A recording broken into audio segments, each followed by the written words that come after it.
Bonjour tout le monde, donc aujourd'hui je voulais vous faire part d'une pédale de saturation que j'ai fait pour mon ami Eric.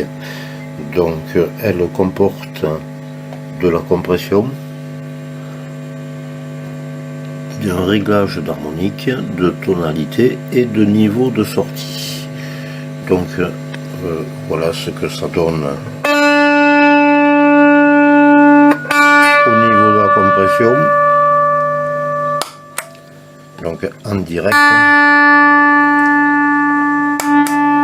saturation mise en marche, le réglage d'harmonique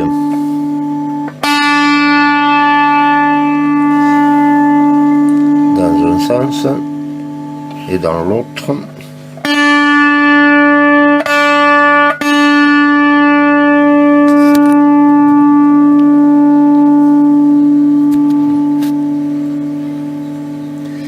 Alors le schéma se compose comme ceci. Donc ici on est tout équipé en transistors à effet de champ, c'est des JFET, donc 3. Un réglage de tonalité ici. Donc les JFET sont polarisés à peu près comme les tubes, c'est-à-dire par polarisation dite automatique.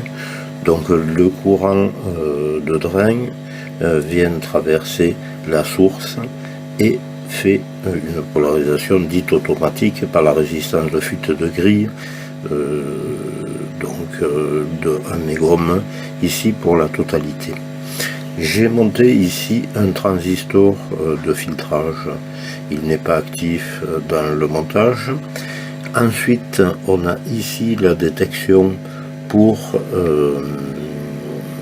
donc éclairer la LDR, ce qui agit sur la compression, c'est-à-dire on a une diode ici qui est une diode LED bleue qui vient éclairer une LDR et qui freine le niveau d'entrée. Voilà, donc on a pour ça un petit voyant qui l'indique. Si j'enlève la compression,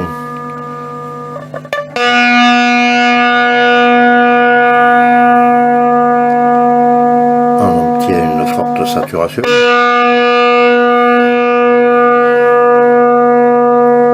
Si je mets la compression, on va se mettre sur le signal 100 au minimum d'harmonique.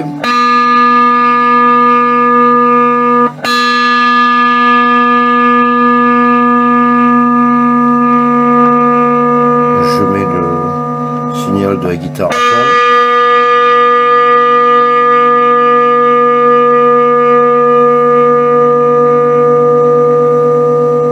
Si je baisse le volume de la guitare,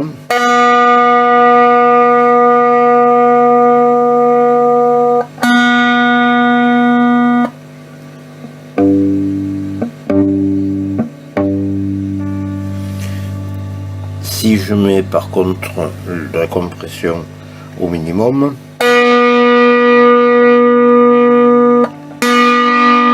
on n'a plus l'attaque. Ici, avec compression maximum, on arrive à avoir l'attaque. Là,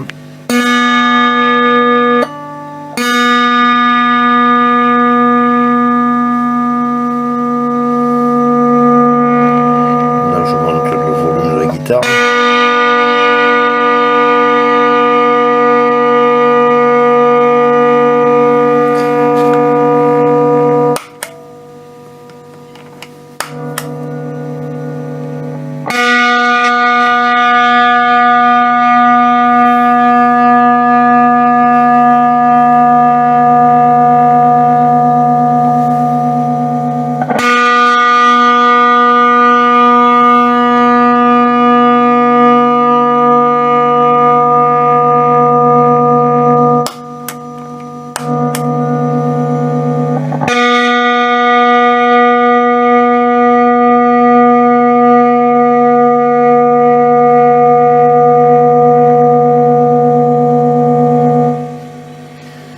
donc pour ça, voilà, donc on va voir comment fonctionne ce préampli. C'est un préampli à grand gain.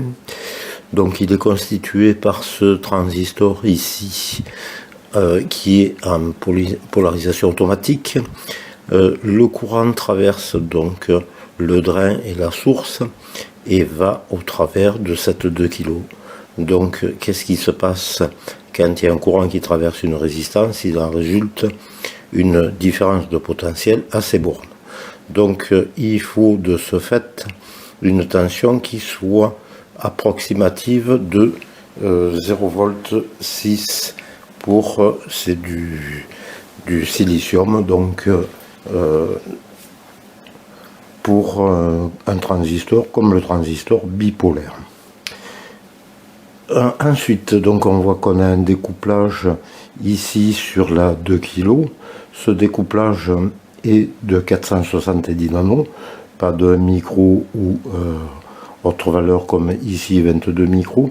Ici c'est volontaire pour laisser passer uniquement les médiums aigus et un peu des basses, mais à une certaine fréquence. Donc il suffit pour cela de calculer la constante de temps pour déterminer la valeur de la fréquence.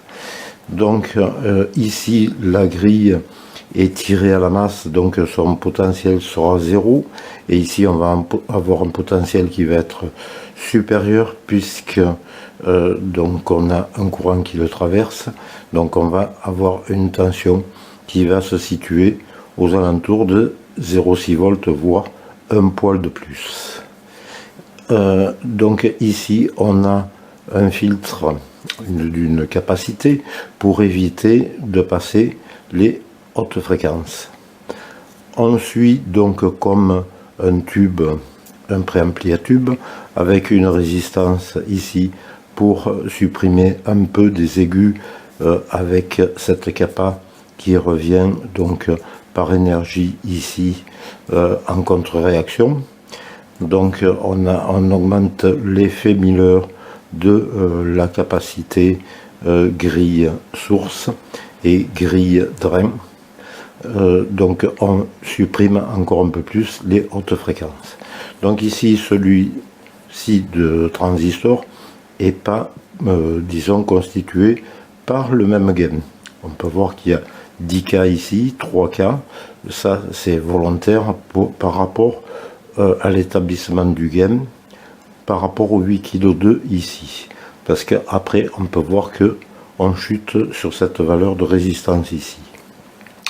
Donc on fonctionne bien, mais comme le précédent, mais avec une résistance de polarisation de source qui est plus élevée du fait que la résistance de drain est plus élevée.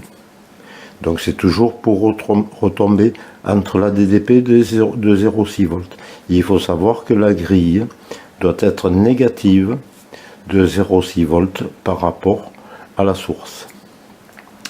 Donc tout comme un tube où on aura la cathode dite en polarisation automatique qui sera toujours supérieure puisqu'elle sera traversée par le courant anodique par rapport à la grille qui va être mise à la masse par une résistance de tirage, dite de tirage. Donc ensuite on a pareil une résistance de 15 kg ici, un condensateur de liaison, la résistance de fuite de grille, et ici donc avec 6 kg 2, et par contre ici j'ai fait une polarisation différente qui va varier en fonction du transistor si on veut le faire conduire plus ou moins en fonction de la position du potentiomètre. De ce fait on va changer les harmoniques, d'où le réglage de ce potentiomètre, ça s'appelle harmonique. Donc harmonique supérieure ou inférieure selon comme on est positionné sur le potentiomètre. Donc ici il y a un filtre tout bête avec un potentiomètre qui va atténuer les graves en tirant vers la masse ici et cette résistance. Et pour les aigus, donc idem, on a ces 4 nanosets et en faisant varier le potentiomètre, on va atténuer les aigus au travers de la 100K et le 4 nanosets et le potentiomètre. Donc après le potentiomètre de sortie avec son inverseur pour en direct ou distorsion. Ensuite on prélève donc le signal qu'on amène ici à travers le 220 nano, suivi d'une 75K pour éviter de perturber le signal en sortie, puisqu'on a ici une diode d'écrêtage qui risquerait de mettre les valeurs négatives à la masse. Donc on évite ça en mettant cette résistance pour éviter un écrêteur ici, si on était disons en position maximum. Donc cette diode ici est en redressement positif, donc le transistor lui comme on peut voir à sa cathode à la masse, hein, c'est comme si on mettait une diode à l'envers dans ce sens là. Donc on a bien ici un redressement en double alternance par retour d'énergie par la masse et la charge et le potentiomètre. Donc ce transistor va réagir aux impulsions positives. Donc quand on va être positif, ce transistor va conduire. Donc le courant va traverser la diode LED bleue, va traverser la résistance 390 ohms et va venir à la masse. Donc quand la LED va éclairer, elle va faire diminuer la valeur de la résistance LDR ici. Donc le signal va être atténué ici puisque on a un diviseur résistif qui est composé de la 150K et la valeur de la LDR ici qui varie en fonction de l'intensité lumineuse. On a ici le découplage, donc là j'ai changé, j'ai mis 47 micros au lieu de 100 micros, c'est largement suffisant pour éviter la modulation de la LED sur la LDR. Donc ici on n'a plus qu'une composante continue. Voilà pour l'explication de ce préampli et donc on va voir mon ami Eric maintenant.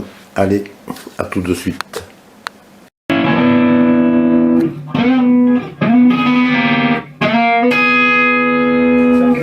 y a trop d'attaques, ça le coupe même là.